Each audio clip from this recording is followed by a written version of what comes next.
Yeah, the data hoarding thing is becoming a bit ridiculous now. Just about even every app I have on like my phone or my iPad requires that I link it to either a Facebook account or my Apple account so that they have a place to draw my data. Individual, app makers who make random games. You have no idea who the publishers are. I mean, there's a name on there, but you don't know.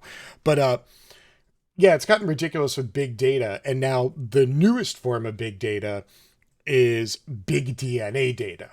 And that's something that's rapidly going from bad to worse with a quickness.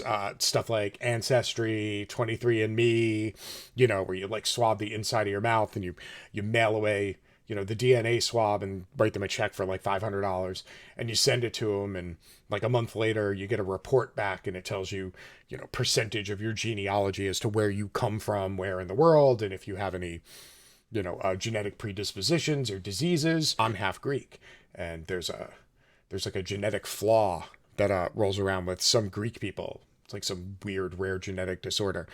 Something I might want to know about. Trying to use my medical insurance to find a geneticist where I can then go, to a medical plaza and go to a hospital or something like that and get genetic testing done where everything's protected by HIPAA privacy laws, probably going to cost me thousands of dollars and tons of arguments with my insurance company. So I understand the case to be made for these DNA companies, but there's a huge problem when you intersperse DNA privacy rights and a corporate sense rather than a medical community.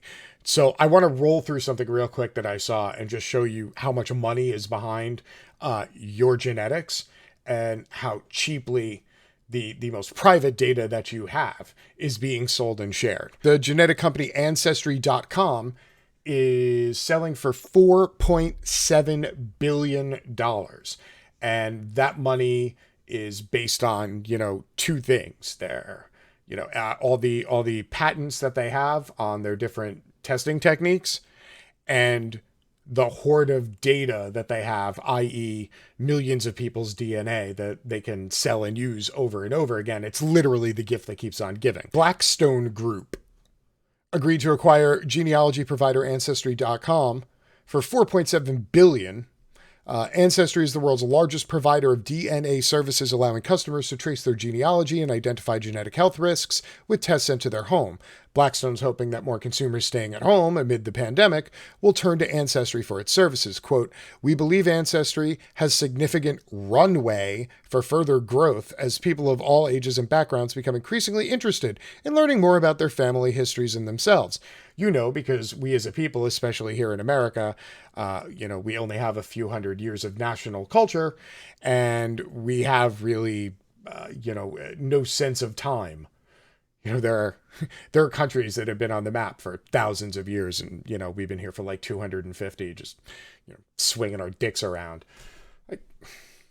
Like, we've been around this long.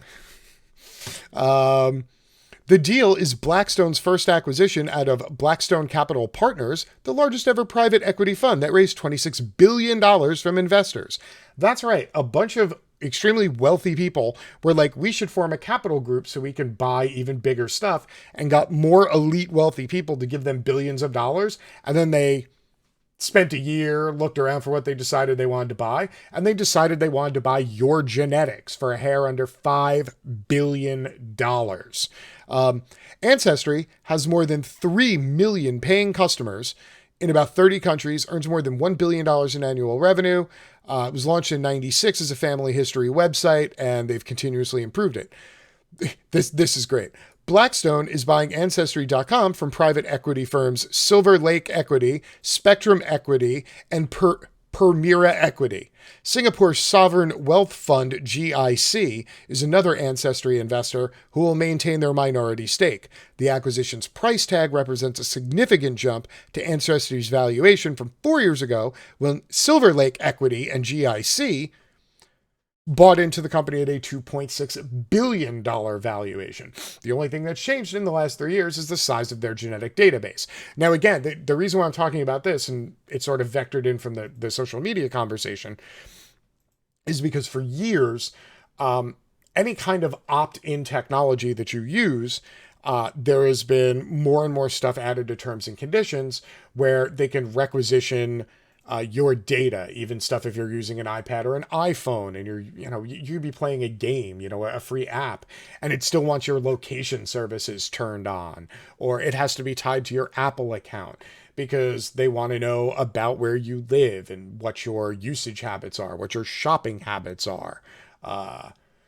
It's really quite insidious. Facebook, the more information they get, supposedly they don't sell your data, but the more of your personal information they get, when people use the Facebook ad system to buy ads and target it at people, the more information they have, the better. Again, this is how Donald Trump won the election in 2016, by running voter suppression campaigns in specific counties and specific zip codes where they knew it was close, and if they drove down Democratic voter turnout, they could win these key districts.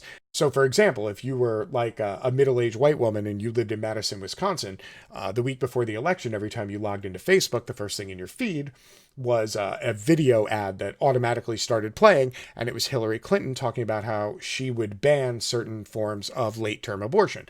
If you were a black man who lived outside of Detroit, every time you logged onto Facebook for a week, the first thing you would see is a video of Hillary Clinton talking about super predators.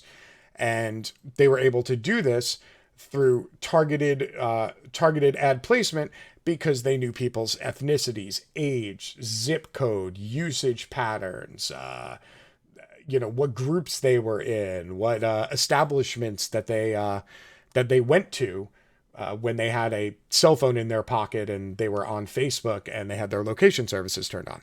So the DNA stuff, this is bigger than your digital footprint because this is your genetic footprint. And not only is it your genetics, but it's other people's as well. If I went out tomorrow and I did an Ancestry.com and I gave them my genetics, they would also have my parents' genetics, my grandparents' genetics. It's all in there. And for as much as we know about genetics and DNA and such, there's still stuff we don't know. Every year we find more testing methodologies, we create new systems, and then we can look back at the same DNA and find even more information. So again, this is the gift that keeps on giving.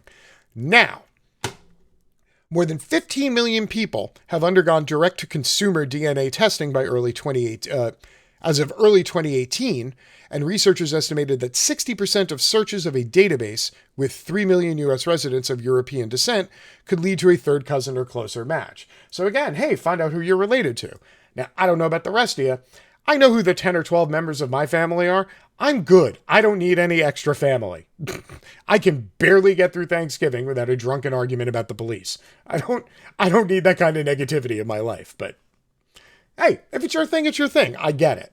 By the end of 2019, there was a site called Ged Match. Now, Ged Match is a public website that people who have gone to 23andMe and Ancestry, when they get their results, they publish them to this, it's basically a public database called Ged Match. And you basically consent to have your DNA be put in this large public database that police can search, the FBI can search. And again, you're literally giving up the DNA of your family members who haven't consented to having their DNA in a database. So that in and of itself is squirrely, but the nature of business and technology and government in the world is that technology moves faster than the speed of legislation.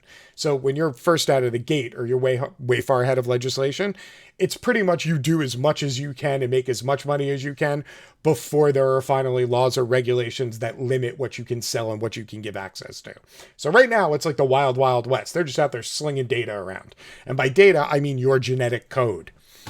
So the database had been used to solve at least 70 U.S. violent crimes. A genetics company bought Ged Match in December and said that the use of its database as a crime-fighting tool for people who share DNA and opt in would continue. Forensics company Parabon Nanolabs has relied on public databases such as GED to identify 83 crime suspects and 11 homicide victims when it began offering genetic genealogy service to law enforcement agencies.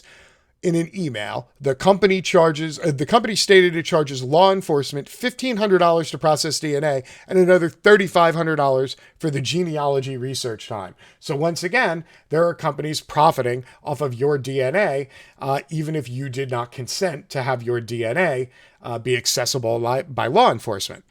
DNA testing company is sharing some of its DNA with the FBI.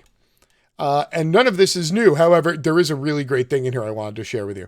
The move is of concern to more than just privacy-minded DNA customers. One person sharing genetic information also exposes to those to whom they are closely related. That's how police caught the alleged Golden State Killer. A study last year estimated that only 2% of the population needs to have done a DNA test for virtually everybody's genetic information to be represented in that data. That's right. Only 2% of the world would have to have its genetics in one large database for essentially everybody's genetics to be in one large database. Now, what are they doing with your data? In addition to people making it open source against your consent? DNA testing company 23andMe signed $300 million deal with a drug giant. Oh, that's good to know. Popular DNA testing companies like Ancestry and 23andMe can and frequently do sell your data to drug makers. And again, your data is your DNA, your genetic profile, and that of everybody you are related to. The pharmaceutical giant GlaxoSmithKline announced it was acquiring a $300 million stake in 23andMe, making that connection much more explicit. So what happens after these people have your DNA and then they start selling it?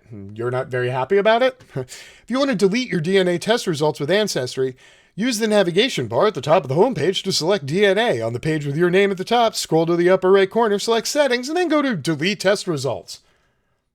Yeah, that sounds like it's going to just mysteriously disappear from everybody's database who's already purchased your DNA.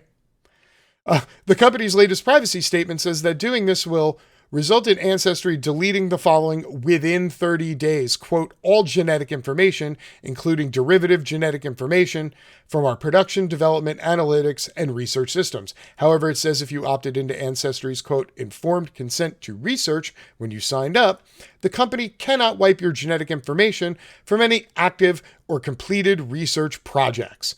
But it will prevent your DNA from being used for new research. Even if you wiped your DNA off all these sites right now, your DNA has already been sold and is in the database of most large pharmaceutical companies and a large public database that the FBI and local law enforcement companies can access. And all of this is being done at a profit. You're not profiting. You're paying a company to take your DNA and then sell it to everybody else. Well played, consumers. Well played.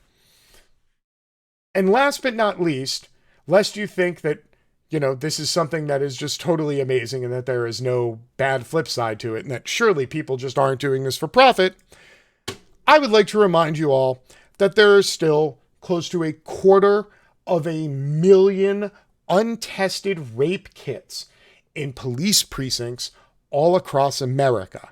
You know why you don't hear about police going and using these websites to close old rapes? Because they don't care. There you go. So your DNA, it's valuable to everybody else. It will probably get you and or one of your relatives arrested someday, but don't worry, we're still not in a rush to test the rape kits, but I'm sure we'll get around to it.